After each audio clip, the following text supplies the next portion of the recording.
आदिवासियों की जमीन खरीद बिक्री में थाने की बाध्यता होगी खत्म, सीएम सोरेन की अध्यक्षता में लिया गया फैसला। छोटा नागपुर कास्त्री अधिनियम 1908 के तहत आदिवासियों की आपस में जमीन खरीद बिक्री में वर्तमान थाना क्षेत्र की बाध्यता खत्म होगी। गुरुवार को प्रोजेक्ट भवन में मुख्यमंत्री हेमंत सोरेन की अध्यक्षता में हुई झारखंड जनजातीय परामर्शदात्री परिषद की बैठक में इस पर व्यापक चर्चा हुई। टीएससी की बैठक में थाना क्षेत्र की बाध्यता की पूरी तरह जांच पड़ताल कर आदिवासियों की जमीन खरीद बिक्री के नियम बनाए जाने का निर्णय लिया गया है। बैठक के बाद मीडिया को संबोधित करते हुए मुख्यमंत्री हेमंत सोरेन ने कहा कि टीएससी का मानना है कि आदिवासियों की जमीन खरीद बिक्री में थाना क्षेत्र की बाध्यता लागू है। हालांकि सीएनटी एसपीटी एक्ट लागू होने से लेकर अब तक थाना क्षेत्र में काफ़ी बदलाव हुआ है, इसलिए इस थाना क्षेत्र की बाध्यता को स्पष्ट रूप से परिभाषित करने का निर्णय लिया गया है। बैठक में सीएनटी एक्ट के तहत 26 जनवरी 1950 के समय राज्य में स्थापित जिलों और थानों को ही मान्यता प्रदान करने हेतु जमीन खरीद बिक्री का निर्णय लिया गया। इसका मतलब यह हुआ कि उस समय जिस जिला का या थाना का जितना क्षेत्राधिकार था उतनी सीमा तक जमीन की खरीद बिक्री की जा सकेगी। बता दें कि इस अधिनियम में आदिवासियों की जमीन खरीद बिक्री के लिए थाना क्षेत्र तथा एससी और बीसी की जमीन खरीद बिक्री में संबंधित जिला की बाध्यता लागू है।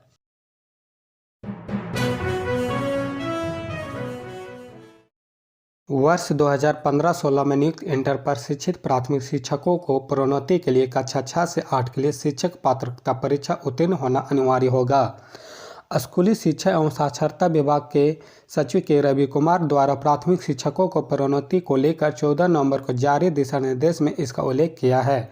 वहीं वर्ष 2015-16 में नियुक्त शिक्षक इसका विरोध कर रहे हैं। कक्षा 6 से 8 हेतु टेट उत्तीर्ण करना अनिवार्य होगा।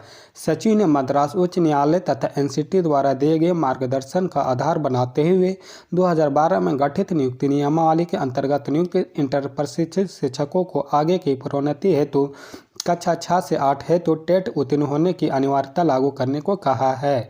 यह अनिवार्यता इसके पूर्व नियुक्त इंटर प्रशिक्षित शिक्षकों पर लागू नहीं होगी। वर्ष 2015-16 में नियुक्त प्राथमिक शिक्षकों ने इसका विरोध किया है।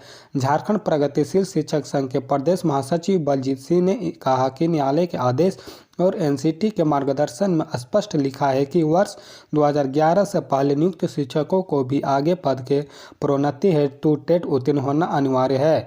इसलिए राज्य सरकार को सभी शिक्षकों को प्रोन्नति के लिए तुरंत टेट उत्तीर्ण होने की अनिवार्यता लागू करनी चाहिए।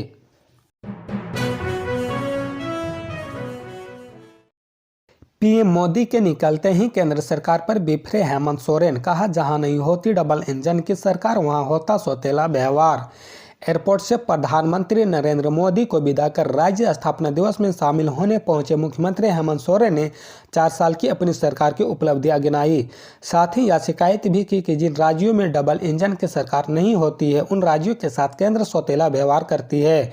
बुधवार को मोरहाबादी मैदान में आयोजित कार्यक्रम में उन्होंने कहा कि उनकी सरकार ने 30 लाख से अधिक लोगों को सर्वजन पेंशन योजना के तहत पेंशन योजना से जोड़ा है।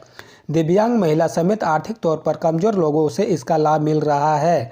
अब सरकार के खर्च पर राज्य के युवा विदेश में जाकर उच्च शिक्षा ले रहे हैं। यह उनकी सरकार का जनता के साथ किया गया संकल्प है जिसे पूरा करने के लिए वो जी जान से लगे हैं। इसके अलावा बच्चों की प्राथमिक से लेकर उच्च शिक्षा तक खर्च राज्य सरकार उठाने के लिए तैयार है। कार्यक्रम में शामिल मुख्य अतिथि राज्यपाल सीपी राधाकृष्णन ने लोगों को राज्य स्थापना दिवस की शुभकामनाएं दी। वहीं श्रम नियोजन मंत्री सत्यानंद भोक्ता और ग्रामीण विकास मंत्री आलमगीर आलम ने भी राज्य सरकार द्वारा रोजगार के क्षेत्र में की गई पहल और उपलब्धियों की चर्चा की।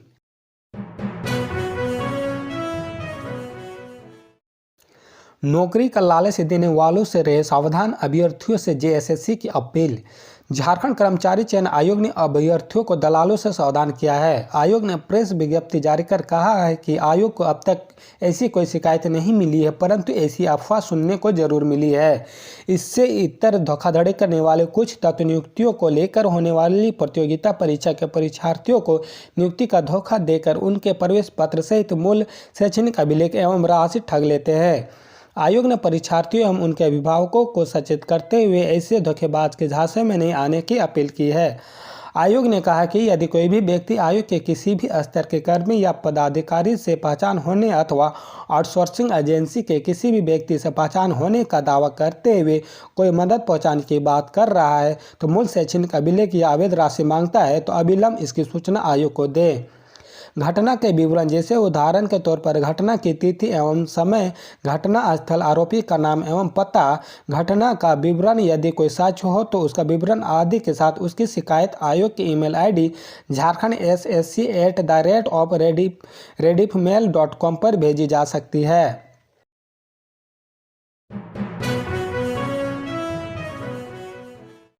झारखंड में बीएससी नर्सिंग की 4000 से अधिक सीटें खाली, अब दाखिले के लिए उठाया जाएगा ये कदम। झारखंड में संचालित सरकारी व गैर सरकारी संस्थानों में बीएससी नर्सिंग, एएनएम व जीएनएम पाठ्यक्रम में अधिकतर सीटें खाली है। 3 राउंड की ऑनलाइन काउंसलिंग के बाद सबसे अधिक सीटें प्राइवेट संस्थानों में खाली रह गई। बताया जाता है कि 4000 से अधिक सीटें अभी खाली है। सरकारी संस्थानों में भी सीटें भर नहीं पाई है। स्वास्थ्य विभाग की गाइडलाइन के आलोक में आयोजित प्रवेश परीक्षा 2023 में सिर्फ 968 अभ्यर्थियों के सफल होने के कारण यह स्थिति उत्पन्न हुई।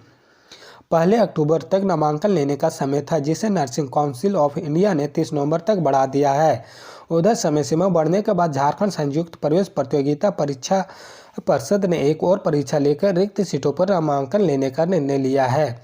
हालांकि इस बाबत परिषद द्वारा स्वास्थ्य विभाग से मार्गदर्शन मांगा जाना है। विस्तारित समय में भी 15 दिन बीत गया है। अब सिर्फ 15 दिन का समय नामांकन के लिए बचा हुआ है, लेकिन खाली सीटों पर अभ्यर्थियों का नामांकन कैसे होगा यह अभी तक निर्णय नहीं हो पाया है।